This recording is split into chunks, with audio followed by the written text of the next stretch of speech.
वर्तमान में मनुष्य अपने फायदे के लिए कार्य करता है। शिव महापुराण का अध्ययन क्यों करें, श्रवण क्यों करें, हमें क्या लाभ होगा? तो दर्शकों, आपको इस वीडियो में 6 ऐसे फायदे बताए जाएंगे जो आपको कहीं और से प्राप्त नहीं होंगे, केवल और केवल शिव महापुराण का श्रवण करने से प्राप्त होंगे। जो अंतिम होगा वो विशेष होगा, आप गदगद हो जाओगे। दर्शकों, पहला लाभ, शिव महापुराण की कथा ये कहती है कि जो एक बार जीवन में शिव महापुराण की कथा का श्रवण कर लेता है, श्रवण ही नहीं उसके साथ जीवन जी लेता है, यानी जो शिव की कथा कहती है वैसा वैसा अपने जीवन में जीने का प्रयास करता है, तो वह एक ना एक दिन रुद्र स्वरूप हो जाता है। अब ऐसा उद्घोष कौन करता है कि जिसको भगवान कहा जा रहा है, भक्त भी उसी का स्वरूप हो जाता है। लेकिन शिव महापुराण की कथा दावा करती है कि वह रुद्र स्वरूप ही है, रुद्र से भिन्न नहीं है। इससे बड़ा लाभ क्या होगा? जो पहला बड़ा लाभ था कि आप रुद्र स्वरूप ही हो जाओगे। जो रुद्र कर सकते हैं वो आप भी कर सकते हैं। आप में सामर्थ्य हो जाएगी जब हम पूर्ण जीवन शिव महापुराण में बताए गए तथ्यों के आधार पर जीवन जिएंगे। पहले श्रवण, फिर उनका मनन चिंतन, फिर जीवन जीना, फिर रुद्र हो जाता है। आपका कोई बाल भी बांका नहीं कर सकता है। दूसरा महत्वपूर्ण लाभ, हमें अपनी हैसियत पता चल जाती है कि हमारा दायरा क्या है, हमारी क्या सीमा है। केवल स्वयं को भक्त कहने से बात नहीं बनती है। शिव महापुराण की कथा कहती है कि जिसके पुराने जन्मों के करोड़ों असंख्य पुण्य एकत्रित हो गए हों, केवल उन्हीं की शिव में भक्ति होती है। शिव पुराण की कथा सुनने में उनका मन होता है। यानी आप पता लगा सकते हैं कि आप पापात्मा है या पुण्यात्मा है। अगर शिव महापुराण में प्रीति है तो आप पुण्यात्मा है। अगर प्रीति नहीं है, बहुत से लोग देखे होंगे वो जो कहते हैं कि शिव महापुराण तो यूं ही लिखा गया है, जो शिव महापुराण में बातें लिखी हुई है वो असत्य है। उनका अहंकार उनको इतना परेशान करता है कि जो पुराण में लिखा हुआ है उसे असत्य सिद्ध करने में लगे हुए हैं। ऐसे लोगों की शिव महापुराण में प्रीति नहीं है। इसका अर्थ हुआ कि वह पापात्मा है। यह मापदंड है। दर्शकों, यह बहुत बड़ा लाभ है। तीसरा बहुत बड़ा लाभ कि यह शंकर जी का वांगमय स्वरूप है, यानी शंकर जी का शब्दात्मक स्वरूप या रूप शिव महापुराण है। शिव महापुराण को एक सामान्य ग्रंथ ना समझें कि ऐसे यूं ही लिखा हुआ है, शब्द लिखे हुए हैं, साधारण शब्द है। नहीं, जब शिव महापुराण को पूर्ण रूप से कहा जाता है तो वह शिव का ही स्वरूप हो जाता है। शिव में और शिव महापुराण में कोई भेद नहीं है, एक ही बात है।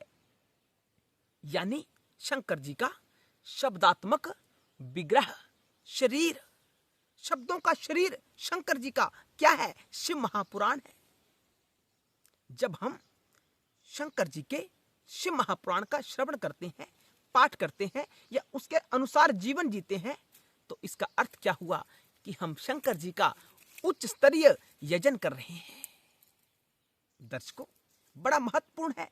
चौथा जो बड़ा लाभ है कि वर्तमान में देखा होगा कि बड़े बड़े यज्ञ लोग करवाते हैं, जो धनवान लोग होते हैं।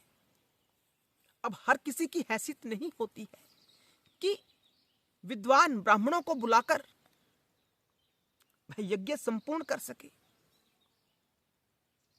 हवन सामग्री एकत्रित कर सके और ब्राह्मणों के लिए भोजन पदार्थ की व्यवस्था कर सके। उनमें क्षमता नहीं है, यानी जो निर्धनता के भाव में है। दर्शकों, निर्धन होना कोई बुरी बात नहीं है। निर्धन कर्मों के कारण होता है। हमारे ही किए हुए कर्म होते हैं जिससे वर्तमान में हम निर्धन हो जाते हैं। मूल रूप से हम कोई भी निर्धन नहीं है, कोई भी धनवान नहीं है। मूल रूप से सब शंकर का स्वरूप है। लेकिन कर्मों की आकृति के अनुसार, कर्मों के परिणाम के अनुसार हम धनवान और निर्धन हो जाते हैं। शिव महापुराण की कथा दावा करती है कि जो एक बार शिव महापुराण की कथा श्रवण कर लेता है, यानी शिव महापुराण रूपी यज्ञ को संपन्न कर लेता है, तो सब प्रकार के बड़े बड़े सुयज्ञ जो किए जाते हैं इस पृथ्वी लोक के ऊपर, उसका फल केवल शिव महापुराण की कथा के अनुसार जीवन जीने से या उसका श्रवण करने मात्र से प्राप्त हो जाते हैं। ना धन की आवश्यकता, पुस्तक तो ला ही सकते हैं, पुस्तक लाने की सामर्थ्य भी नहीं है, तो इस चैनल के ऊपर शिव महापुराण का यज्ञ शुरू हो रहा है। इसमें आहुति डालें और कमेंट सेक्शन में अवश्य लिखें आपको कैसा लग रहा है कि इस चैनल के ऊपर शिव महापुराण की कथा आरंभ हो रही है। पंडित प्रदीप मिश्रा जी शिव महापुराण की कथा करते हैं। हमें बहुत अच्छा लगता है क्योंकि शिव की भक्ति के उत्थान के लिए, देखिए शिव की भक्ति अति पुरातन है। किसी अन्य देवता की भक्ति इतनी नहीं होती थी जितनी शंकर की भक्ति पुरातन समय से होती आ रही है। हमें इसका प्रमाण भी मिलता है। विज्ञान भी इस विषय को मानता है कि शिव की भक्ति सबसे पुरातन है। शिव ही आदि देव है, महेश्वर है। लेकिन पंडित प्रदीप मिश्रा ने धीरे धीरे उस ज्ञान को हम सबके सामने रखा। ये हमारे सौभाग्य की बात है। गिरि बापू जी भी खूब शिव महापुराण की कथा करते हैं, या अन्य संतगण भी शिव महापुराण की कथा कहते हैं। लेकिन विशेष रूप से इस चैनल के ऊपर भी शिव महापुराण का महायज्ञ आरंभ हो चुका है। आप अधिक ना कर सकें तो इसमें अपनी आहुति डालें, प्रत्येक वीडियो देखा करें जो भी आपके सामने प्रस्तुत होगा।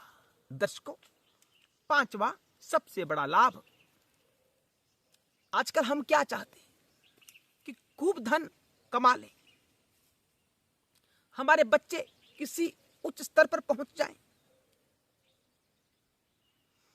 हमारे जीवन में कोई अभाव ना रहे, दुख तकलीफ कोई ना रहे जीवन में, हमारा स्वास्थ्य उत्तम रहे, हम शारीरिक रूप से बौद्धिक रूप से संपन्न रहें, स्वस्थ रहें।